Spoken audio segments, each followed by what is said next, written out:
cómo está contribuyendo la ciencia, sobre todo ante todo este cambio político que está habiendo en la actualidad. Bueno, por ejemplo, pues yo pensé bastante en esas cosas en la actualidad, especialmente por cómo están surgiendo las cosas, especialmente en muchas áreas. Para mí lo principal es entendernos mejor. Creo que la ciencia siempre ha tenido esa labor de tratar de entendernos, de conocer mejor nuestros problemas. Por ejemplo, ahorita con el caso del COVID, yo creo que fue el mejor ejemplo que pudo haber pasado sobre cómo debemos, como sociedad, unirnos para hacer unos avances que las ciencias no se podrían hacer posiblemente sin la ciencia. Yo también considero, por ejemplo, pues Omar sabe pues, que yo principalmente me dedicaba a la investigación en Latinoamérica. Eso me hace sentir pues con la obligación de que, por ejemplo, aquí, más que de pronto estar en la vanguardia, es entender nuestros propios problemas y tratar de salir adelante. Creo que la ciencia especialmente, pues obviamente, pues como yo con el currículum y Omar y yo, que somos bastante teóricos y nos metemos mucho con la parte de simulación, pero también las ciencias sociales creo que tienen una importante labor, junto con todo lo que tiene que ver con los grandes desafíos de ingeniería que tenemos en la región. También aparte de entendernos mejor como sociedad, como tal como somos, y cuáles aportes podemos dar, no solo desde la parte global, sino más micro, que creo que es súper importante. ¿Tú qué podrías decirle a alguien que se pregunta qué se requiere para ser científico? Curioso, ¿no? Creo que, y Ujú. autocrítico, volverse profesional en parte es crear una conciencia crítica sobre las cosas. Uno entre más aprende, o más estudia, yo creo que pues, de una forma crítica uno realmente se vuelve más escéptico sobre las cosas. Entonces, yo creo que es una forma interesante. Si tú quieres volverte científico, creo que lo primero es ser obviamente curioso, aplicado, cosas que creo que son medio generales, pero especialmente tener una visión crítica. También eso es una cosa que me gusta mucho de la ciencia. La ciencia no es una cosa lineal. Entre tú más vas avanzando, que más debe estar de acuerdo conmigo, Ujú. tú crees una red de conocimiento, tú no solo trabajas con gente de tu área. Eso es una cosa que es muy chévere y desafiadora en la actualidad, en todos los lados. Tú estás en laboratorios donde trabajas con gente desde ciencias sociales hasta, obviamente, gente de áreas. Por ejemplo, yo como ingeniero, yo trabajo muy frecuentemente con gente de exactas, o químicos, médicos. Entonces te hace salir de tu zona de confort hasta en la manera como ves cosas muy simples. La ciencia te reta en eso, que Ujú. hasta las cosas más obvias tú vas a tener que discutirlas. También por eso voy a responder la pregunta diciendo otra cosa. Los Ujú. científicos somos malos respondiendo preguntas simples porque no hay respuestas simples. Todo es muy complejo y todo es muy multinodal. Entonces, mi primera recomendación es la curiosidad y ser una persona crítica, hasta con las cosas más básicas. Y la inteligencia también desde el punto de vista científico, yo creo que es una cosa que sí, obviamente la mayoría de gente que me incluyo, que entra a la parte de investigación, normalmente entramos por las notas, ¿no? Pero la ciencia ha demostrado que realmente mirar por cosas desde los problemas de formas diferentes es tal vez donde Ujú. uno puede quebrar barreras. Ahorita es muy Claro. normal, o sea, es algo que inclusive Ujú. está tratando de cambiar bastante, es por ejemplo la gente de diferentes áreas haciendo posgraduados en departamentos o escuelas donde no lo harían. Pues. Yo no lo hice, Ya. yo seguí Ujú. siempre en ingeniería, pero conozco muy buenos resultados, por ejemplo, en física, matemática, con físicos que van a economía. Yo personalmente trabajé con varias personas de diferentes áreas que Ujú. tratan de hacer ese cambio. Y es súper interesante la ciencia. Inclusive muchos problemas de los que vemos en la actualidad se solucionan así, Ujú. con mentalidad, visiones que tal vez no conocemos. Yo considero que la investigación tiene mucho de fracasar. O sea, sí, Ujú. creo que inclusive voy a decir una cosa que, por ejemplo, discuto bastante con mis colegas. Fracasar es el día a día en investigación. Nosotros, Ujú. cuando tú te vuelves realmente un investigador, inclusive en el doctorado, en el Ujú. maestría, yo creo que más adelante vamos a hablar de eso. Es muy frustrante, es porque uno fracasa todo el tiempo. Ujú. Tú, cuando vas a pelear contra el conocimiento, es una lucha contra mucha gente que está trabajando. Por eso es tan importante las colaboraciones. Y tú fracasas. O sea, inclusive uno termina el doctorado. A mí me pasa mucho que yo veo mi doctorado y me pasan dos cosas. A veces lo veo y digo, "Uf, yo no sé en qué momento hice eso". Pero también me pasa y veo trabajos de mucha gente y, y digo, no, no hice nada. O sea, me quedé muy corto. pero porque la investigación tiene eso, o sea, tú tienes que seguir tu investigación, pero es una lucha de frustraciones. O sea, no todo es color de rosa. El día de ayer platicaba con un compañero, también profesor de acá de México, que decía, no, es que la investigación es súper buena porque se paga mucho dinero, hay facilidad de viajar para todos lados del mundo. A veces se enfrenta a una serie de dificultades, ¿no? No sé si tú podrías mencionar un poco más de estas dificultades. Yo llevo un tiempo ya trabajando como postdoctor. Fui un tiempo investigando en un centro. Eh, sí, hay mucha frustración. O sea, digamos, no, el problema es un problema global. No sé si ha cambiado, no creo. Antiguamente, por ejemplo, en esta parte del mundo comparan mucho, por ejemplo, con los Estados Unidos. Pero en los Estados Unidos más del 50% de las investigaciones son pagadas por dinero gubernamental, pues, y le decimos federal. Eh, Eso hace que la investigación en parte sea muy inestable. La empresa privada ayuda muchísimo, pero siempre uno tiene unas grandes frustraciones en lo que tiene que ver con eso. Aquí, por ejemplo, la carrera de investigador, como todo, es que yo creo yo considero que es una generalización. La gente súper calificada gana bien en cualquier carrera. En investigación, todo el mundo es súper calificado. Normalmente son personas que Ujú. han vivido en muchos países, hablan más de dos, tres idiomas. Es multicultural. En cualquier universidad relativamente a una investigación, vos vas a encontrar gente de muchísimos países, diferentes disciplinas. Eh, Eso torna que hablar de buenos salarios, sí, hay muy buenos salarios, pero llegar ahí es un proceso. Creo que la meritocracia, no sé si en México le dicen así, los procesos de Ujú. meritocracia en investigación son un poco frustrantes, lo puedo decir. O sea, lo que Ujú. antiguamente era una excepción, por ejemplo, en México y en Brasil creo que tienen un coeficiente de doctores muy semejante. Es frustrante porque pues, no es tan grande como en otros países, pero los cupos buenos son muy peleados. Pero yo una esperanza más adelante. Y más adelante Ya, ya, creo que ya. con los spin-offs y esas partes va a mejorar bastante. Sí, por ejemplo, en México tenemos el Sistema Nacional de Investigadores, que es el llamado SNI. Hay niveles, ¿no? Y dependiendo de si eres uno, dos, tres o emérito, que generalmente ya son los investigadores muy, muy grandes y que tienen mucha colaboración, grupos de investigación a su cargo, pues dependiendo del nivel, te da un apoyo el gobierno para que tú puedas continuar con tu investigación, ¿no? Pero acá en México, con los cambios de gobierno y también con los cambios de directores en estos organismos, pues cada vez los requisitos son mayores o diferentes. Genera también a veces frustración, genera problemas de competencia, hay mucha gente calificada. Y hablando un poco acerca de estos sacrificios que hacemos como científicos, ¿podrías platicarnos un poco de los cambios o cómo has adaptado tu día o tu vida para ser científico? Algo al respecto de qué es lo que haces todos los días como científico, qué te gusta, qué no te gusta, qué buscas mejorar. Bueno, yo recientemente cambié de lugar. Entonces, yo hice mi doctorado en Campinas. Campinas es donde hacía el doctorado, queda en un barrio que se llama Barrio Geraldo. Y allá es como, no sé si pasa en México, pero es un barrio que la universidad prácticamente vive en la universidad. Entonces, tú prácticamente vives dentro de la universidad. Ahí mi vida era muy enfocada a la universidad. Era buena por eso, pero pues también era un poco frustrante porque no tenía eso de cosmopolita. Actualmente trabajo en un centro de investigación público-privada que se llama IPT, que es un instituto aquí público-privado, pero la mayoría de dinero es dada por el gobierno del estado de Sao Paulo, donde yo vivo. Mi día a día, pues de investigador ya después del doctorado, ahorita yo soy postdoctor, pero allá soy vinculado a varios proyectos. Es una mezcla de dos cosas.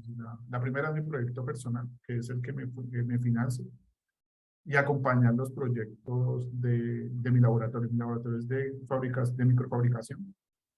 Tienen varios proyectos, especialmente alimentos, medicina. Yo me encargo en esos proyectos más generales en la parte de simulación. Y es muy autónomo por el caso de ser becario, pero me mantengo vinculando. O sea, eso es la primera cosa. El trabajo de investigador es un trabajo que tú te toca estar mirando todo el tiempo en muchos frentes. Entonces, tengo que estar ahí. También ayudo a formar algunos investigadores que también son alumnos en la universidad que queda alrededor, que es la Universidad de Sao Paulo. Sin soñar muy rudo, es publicar y buscar patentes y esas cosas, que es prácticamente por lo que me pagan, realmente. Y me formar, esa parte de me formar, pues es más adecuada. El trabajo, especialmente cuando pues tú no tienes, pues todavía no me ha llegado a este topo, este es mi tercer postdoc. Eh, y por en cuanto es eso, pero pues es divertido, no pagan tanto como no le gustaría, pero creo que a todo mundo le pasa eso en cierto punto. En tus ratos libres, ¿a ti qué te gusta hacer? ¿Tienes algún hobby que estés explorando, alguna cosa nueva que estés aprendiendo? No me gusta decir eso, pero sí, yo trabajo para mi vida es mi trabajo, así, yo también acoplado, veo muchas series. Trato de me divertir bastante durante el trabajo, mantener el contacto con mis amigos, es una cosa que recomiendo. Sí. Ujú. La familia también es importante. Sí. Pero sí, me mantengo muy enfocado en el trabajo. Tengo que Sí, sí, sí. entender eso. Pero no, no recomiendo eso, es bueno hacer otras cosas. Yo pues trato de salir con mis amigos el final de semana, Ya. trato de no llevarme trabajo, ya después de cierto tiempo, no, intenta no llevar Mm. trabajo los fines de semana, pero es difícil. Hablando de series, está la de Big Bang Theory. No sé si la has visto. A Claro, mí de repente me gusta, la verdad es que hay cosas que no me gustan porque de repente encasillan mucho a los científicos como muy nerds, muy frikis, no sé. De repente uno voltea al lado y dice, es que sí es cierto, ¿no? Muchas cosas de la serie sí son ciertas. Hay muchos investigadores, compañeros, ¿no? A lo mejor nosotros dentro de nuestra vida tenemos algo medio friki ahí que podría considerar alguien exterior, ¿no? No sé a qué se pueda deber, a lo mejor podría deberse a que estamos como investigadores de cierta forma, aunque haya colaboración, ¿no? Mucho tiempo solos, ¿no? Mucho tiempo pensando con nosotros mismos y de repente te aíslas ahí con, eh, no sé, algunos gustos de series o anime. No sé, ¿tú qué piensas de no, ese tipo de que yo es, pienso ah, eso, por ejemplo, bueno, por ejemplo, así, digamos, The Big Bang Theory, pues sí, pues es divertido, yo trato de ver series chistosas, no estoy de acuerdo de muchas cosas, ellos parecen tener mucho tiempo, por cierto, yo no tengo tanto tiempo como los de Big Bang Theory. Romantiza muchas cosas, realmente. ujú, Yo considero que sí, la investigación es muy solitaria, pero la buena investigación yo creo que sí es bastante colaborativa, a ujú, menos que tú seas muy genio y ujú, te dividas, pero sí, uno trata, por ejemplo, en mi trabajo hacemos muchos chistes, especialmente con series, más en el ambiente, por ejemplo, de Office. Es un ambiente donde es, además de que hay gente que gana millones, que pues uno espera algún día ganar millones, pero hay gente que es un becario, ¿sí? Que tiene mucha ujú, inestabilidad. Entonces se hacen situaciones chistosas, pues tipo de Office, que por ejemplo tu jefe es un señor que muchas veces ni habla bien el idioma que la mayoría habla, ujú, todo el mundo quiere hablar inglés, pero tampoco, pues, uno no habla todo el tiempo. Y él tampoco habla muy bien inglés, sino que tal vez sea otro país, por ejemplo, mis jefes, entonces es muy confuso. Entonces es bastante confuso ahí el ambiente y da para cosas chistosas, pues. Uno ve cosas tipo, como una oficina normal, pero que no hay jefe, entonces se torna muy bastante anecdótico. Se crean chismes. Yo trabajé un tiempo con indianos y los indianos hablan, bueno, los que yo conocí hablaban inglés, pero ellos combinan mucho inglés, entonces no se podía hacer teorías, o por ejemplo se ponían bravos y consideraban que la mayoría de gente no les iba a entender y te hablaban en inglés, hablaban mal de otras ujú, personas y daba mucha confusión porque a ellos no les daba pena. Otra cosa que es muy particular de la investigación es que tú vas a una ciudad diferente, normalmente hacer el doctorado, la maestría. Entonces, hay gente que también no solo se está adaptando a una carrera de investigación que, que te exige bastante, sino que estás perdido, o sea, otro mundo, ¿no? otro mundo, sí, sí, pues pasan cosas chistosas. Llega un man súper reconocido y tú te vuelves amigo de él porque lo tienes que llevar al mercado. Bueno, no Ujú, se puede comunicar con nadie, o sea, también te pasa esas cosas. Tú conoces a alguien, no hablas bien el idioma, no habla bien el idioma y tú no sabes qué pensar. Por ejemplo, me pasa muy frecuentemente pues mi inglés es normal, Pero Ujú, obviamente cuando llega a cierto nivel uno no sabe si le está diciendo eso o no. Entonces, cuando se vuelven conversaciones más personales es muy extraño. mm, Entonces una vez no, también me pasa, por ejemplo, cuando llegué aquí no hablaba también portugués, no hablaba nada. ¿No? mm, Y tú tienes amigos que con el tiempo ya no son tus amigos porque tú te das cuenta que la personalidad no acá. Nos llevábamos bien ujú. porque no hablábamos, sino era una Por la comunicación, necesidad a la veces, ¿no? necesidad, pero después te das cuenta, no, este man es, no sé, tiene ideas muy difíciles Mm, o los chistes los comencé a entender y realmente son muy discriminatorios hacia mí, mejor me alejo. Cosas así muy terribles. Pero como todo ambiente de trabajo, por lo general es mm, difícil.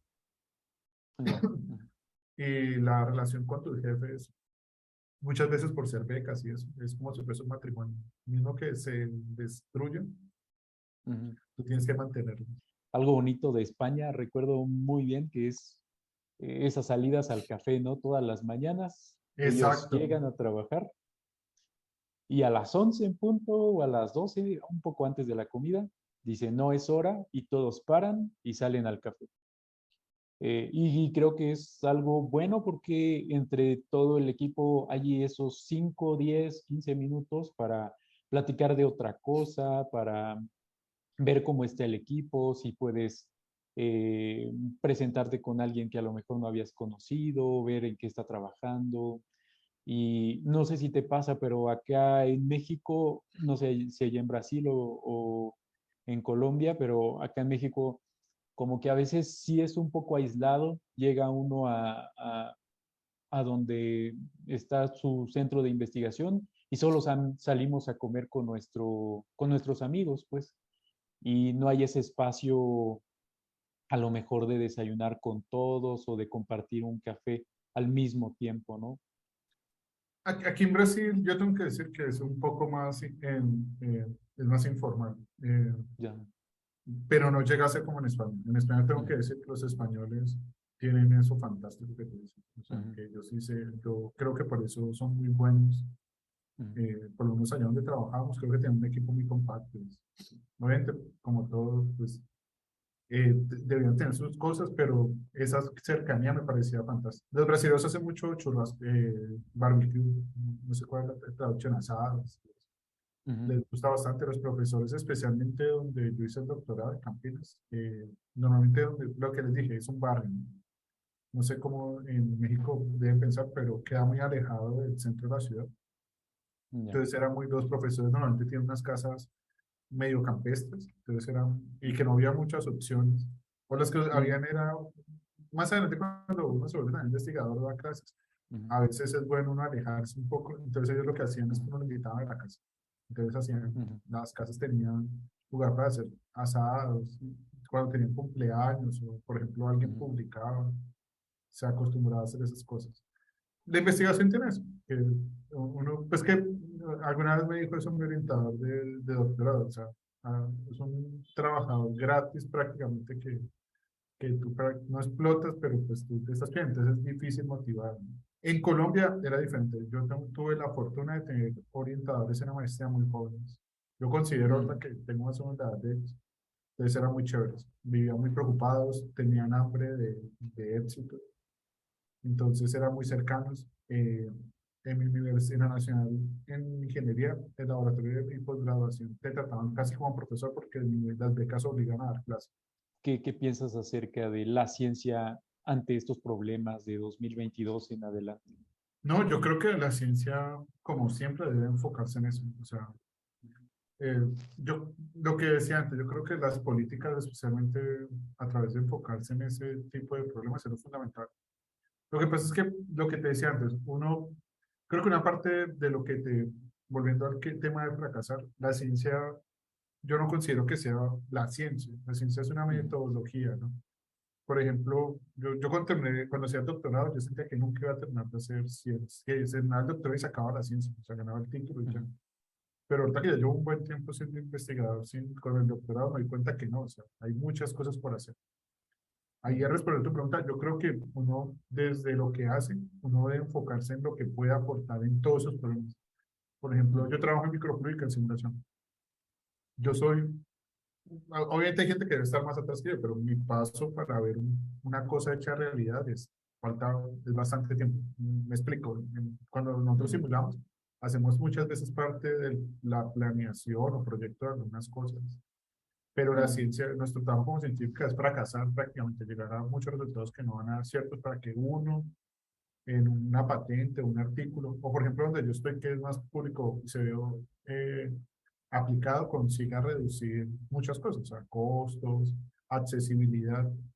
Aquí en Brasil yo siento mucho orgullo de trabajar aquí porque yo siento que los brasileros intentan darle sentido a sus cosas desde los problemas que ellos tienen. Ellos obviamente saben dónde están en las ciencias comparado pues, con mi experiencia en Colombia. Entonces, por ejemplo, ellos intentan solucionar sus problemas, pero yo creo que hay empresas aquí como Embraer, que son propias, que Embraer es la que hace los aviones y eso. Y creo que ellos lo enfocan así, digamos, mis simulaciones, yo espero que tengan obviamente la ayuda para problemas bien superiores a lo que yo trato, pero uno debe siempre pensar en eso, o sea, que tú vas a ayudar en lo que tú puedes, enfocado en los problemas que están a tu alrededor, pero también que puedan llegar a otra gente. O sea, por ejemplo, medicinas, ahorita lo del COVID para mí es un ejemplo. A mí me impresionó muchísimo, yo creo que tal vez la gente no tiene la dimensión, pero nosotros que metemos en investigación sabemos que eso fueron ejércitos de personas. O sea, llegar a 5 o 6 vacunas relativamente buenas en un año debió ser un trabajo eh, de nivel casi como si fuese una guerra. Totalmente. Mover muchísima gente. Entonces, exactamente, eso es lo que yo digo. Yo creo que la primera cosa que uno debe aprender como científico, además de lo que dije al comienzo, es la humildad. Entonces, uno sabe que todo lo que tú dices, lo principal es los problemas. Lo segundo es saber que el problema que tú vas a hacer es muy enfocado y vas a ayudar a solucionarlo desde ese punto de vista. ¿Tú qué consejo le podrías dar a una persona de licenciatura o más joven que quiere dedicarse, que ha aprendido, ha observado investigadores y que quiere desarrollarse formalmente como un investigador en el futuro? O sea, intenta tener una experiencia previa a graduarte, a decidirte la investigación. De pronto haciendo una tesis, no sé, trabajo de grado, dicen, y conocer bien cómo es la labor de científico. Por ejemplo, aquí en Brasil, en Colombia, es muy común que no todo el mundo quiere ser científico, pero los que quieren, tienen la curiosidad, o sea, no es obligatorio, tengan la experiencia de ver cómo, si quieren ser de laboratorio, de ir al laboratorio y ver cómo es. Mis competencias, las que hablamos para mí, pues, tristemente yo soy de los que creen que para tú hacer posgrado debes tener beca por cómo es el desafío y su naturaleza, Sí. pero si no tienes, también creo que hay muchas empresas que en la actualidad, especialmente con todo esto de spin-off, incubadores, todo eso, que pueden ser un paso previo realmente a comenzar. Que me recuerda mucho a lo que tú me contabas, ¿no? Que tú medio que a veces no es bueno solo estudiar, sino tener una experiencia. Y cuando estés enfocado, mis recomendaciones son, tienes que tener habilidades en lo que te gusta. O sea, haz algo que te guste porque, como todo trabajo, puede ser desmotivador. O sea, Sí. a veces tú no, es un trabajo como todo. A mí no me gusta hablar de excepciones, pero es como cualquier desafío en tu vida. Tú vas a ver personas que parece que el camino fuera corto y consiguen éxito, otros que parecen muy largo, otro que parece muy frustrante, es muy cambiante, es un trabajo como todo trabajo.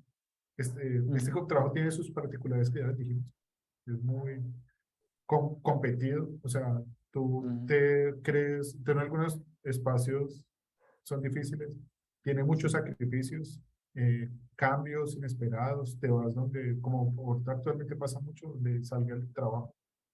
Eh, a mí me gusta que cierra puertas, me gusta pensar que uno más bien se especializa mucho y a veces no es tan fácil en cierto punto de tu carrera poder volver a comenzar. Pero eso también debe pasar con todo el mundo. Pero sí, esas cosas, a pensar eso, desafiarte. A veces como uno como una persona que es también difícil explicar. Por ejemplo, a mí me pasa frecuentemente con mi familia y mis amigos que no se fueron a investigación, explicar lo que yo hago. O sea, digamos, por ejemplo, lo que hablábamos ahora de publicar. Tú publicas un artículo y te pones súper feliz, pero tu Sí. amigo que trabaja en un banco, en lugares donde hacen mucho dinero, una petrolera, no sé, y tú le dices eso, publiqué, me demoré como un año, tal. Y te Sí, dice, ¿cuánto te van a pagar por eso? Y yo, no, nada. sí. Entonces te van a ascender, no. ¿Qué va a hacer? Ajá. No, tal vez más adelante. La investigación no está fácil ahora. bueno, especialmente aquí en Brasil, por muchas razones, la crisis. Entonces, yo seguí el postdoc, ahí después conseguí un cupo en un centro de investigación, ahí también en microfabricación, pero ahí sí público-privado. Solo que el dinero venía no del Estado, sino federal. Ahí estuve Ya. 2 años y seguí saliendo, que me alejó un poco de la universidad. No trabajo en la universidad ya hace prácticamente 4 años. Pero sí me gustaría, he dado clases, posgrados, a veces ayudo.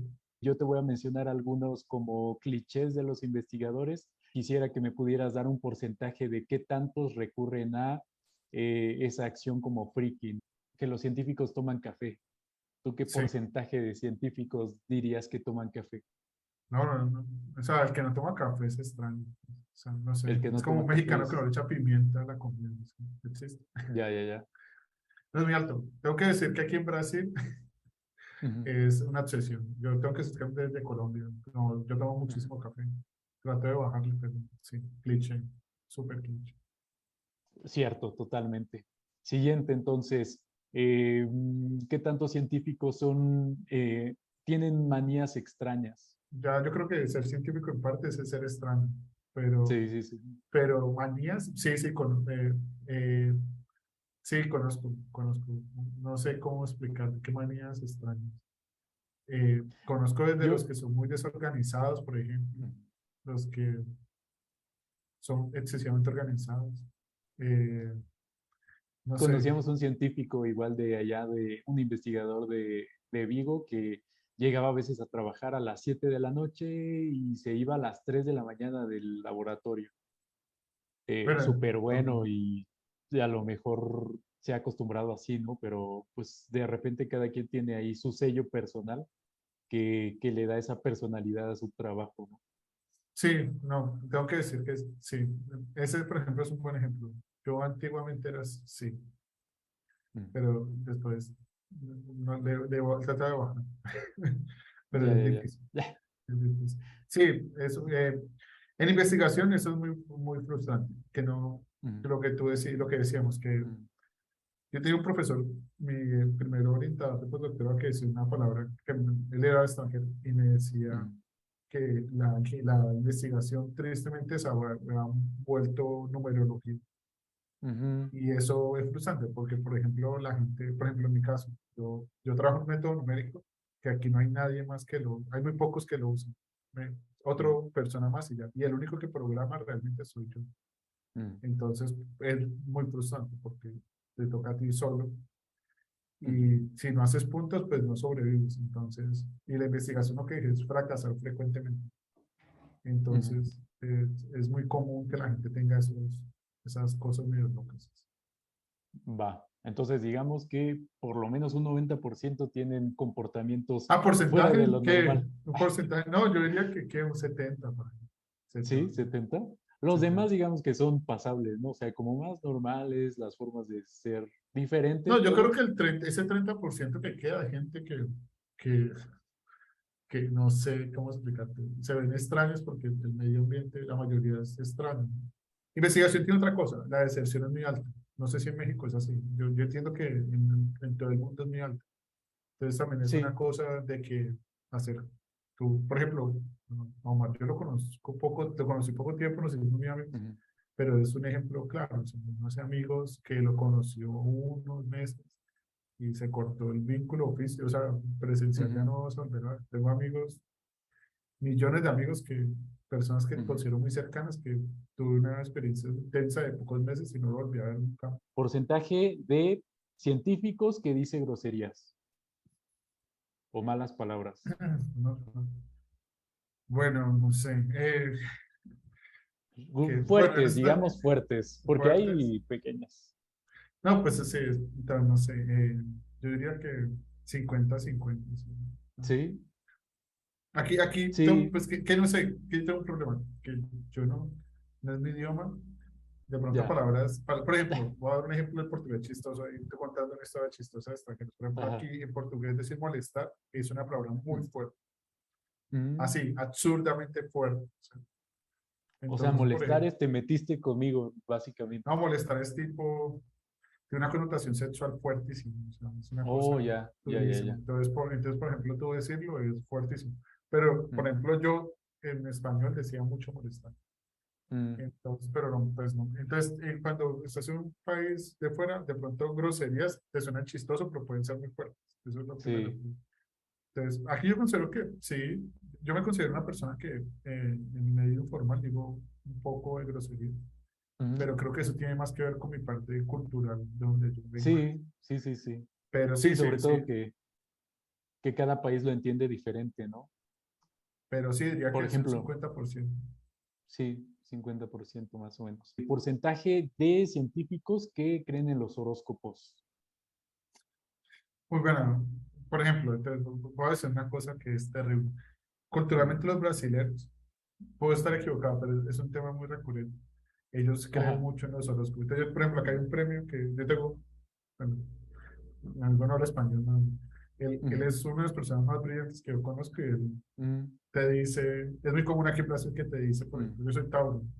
Entonces te dice, ah, sí que usted es Tauro, como refiriéndote a que, no sé, que estás bravo o algo. O Ya. te dice, o por ejemplo, yo hace poco en el trabajo, yo siempre hago ese comentario cuando alguien dice eso, porque yo obviamente no creo en esas cosas. Ajá. Entonces yo les decía, a mí me da risa, por ejemplo, cuando las personas dicen acá, yo soy un signo de agua. Entonces, ¿yo Mm, por qué? Yo les decía, no, porque siento como si estuvieran viendo Avatar, agua, tierra, fuego. mm. Y acá sí es muy común. Pero no le daría un porcentaje, porque me niego a creer que un científico, eso no sé, que aquí en Brasil, si es brasilero, que 70%. Si es un Ya. extranjero, así no sé, yo no, pues tengo que decir que la gente que es científica, no voy a decir que sea, no crean en nada, pero sí son bastante nihilistas, creo que por la Mm. naturaleza científica. Pero, pero sí es una buena pregunta. Aquí en Brasil sería muy chistoso preguntarle a uno. Yo creo que te diría sí, yo creo. Lo Sí, es, cierto, cierto, cierto, totalmente es el café, ¿no? Que el científico, independientemente de que vive al límite con la frustración, con los problemas, con las ganas de publicar, la presión, siempre quiere ir más allá y siempre quiere sentir que se va a morir cada vez más. Entonces, le gusta el café, le gustan las emociones extremas y ahí estar full, full, full todo el día. no, el café, tengo que decir que es como por ejemplo los mexicanos, los españoles nos hacían ir a tomar café en ese horario. Mm, Aquí, yo considero en todos los lugares que yo he trabajado, es el momento de, la cocina es un momento importante de la investigación. O sea, mm, no sé la cocina, o sea, el espacio donde tú tomas el café es un espacio mm, importante. Yo tengo que decir que las conexiones científicas, inclusive en los mm, congresos, tú puedes esforzarte mucho. Es una recomendación para los nuevos investigadores. mm, mm, Cuando uno va, donde tú realmente conoces buenas conexiones es en el café, en el coffee mm, break. ya, En las presentaciones te pueden poner interés, pero donde tú realmente afianzas un contacto es en el coffee break. Bueno, esa ya, es ya, ya. parte de los eventos. Pues muchas gracias, Edgar, por tu tiempo. Enhorabuena, muchas felicidades por el trabajo que estás desarrollando. Veo que estás ya a punto casi de terminar este postdoc, este proyecto postdoc, y te deseo que venga lo mejor para ti en el ámbito científico y ojalá pronto podamos vernos acá en México o en algún otro congreso, ¿no? No, Muchas o acá, gracias acá en y Brasil, ojalá puedas venir algún día. Y yo, muchas gracias por todas las palabras elogiosas. Yo también tengo que decir que Omar es un gran investigador y espero que luego defiendas tu doctorado y solamente te vayas muy bien. que tengas buena noche. Ya veo que ya anocheció. Aquí también ya anocheció, más o menos el mismo horario. Aquí son las 8 de la noche, allá Ah, aquí son las 10. las 10. Oh, ya cambió el horario. Ya, ya, ya. Sí, sí. Sí, bueno, muchas gracias, Edgar. Y Ah, bueno. buenas noches, que descanses. Ah, muchas gracias a ustedes.